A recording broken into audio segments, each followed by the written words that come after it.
काल पेट्रोल ₹100 होतं, आज 105 झालं. पण हे भाव नेमकं कोण ठरवतं? सरकार, तेल कंपन्या की आंतरराष्ट्रीय बाजार? आज आपण सोप्या भाषेत समजून घेणार आहोत. पेट्रोलचे भाव कोण ठरवतं?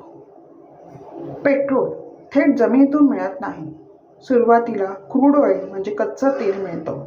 हे तेल सौदी अरेबिया, रशिया आणि इतर देशातून येतं. भारत मोठ्या प्रमाणात तेल आयात करतो.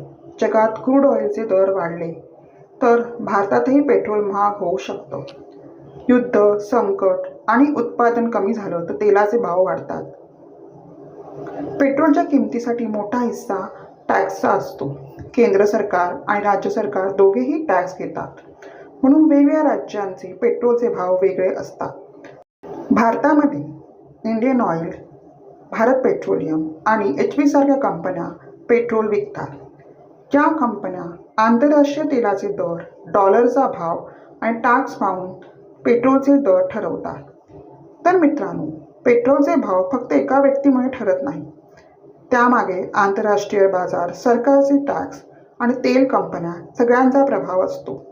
व्हिडिओला आवडला असेल तर लाईक करा, शेअर करा आणि चॅनल सबस्क्राईब करायला विसरू नका.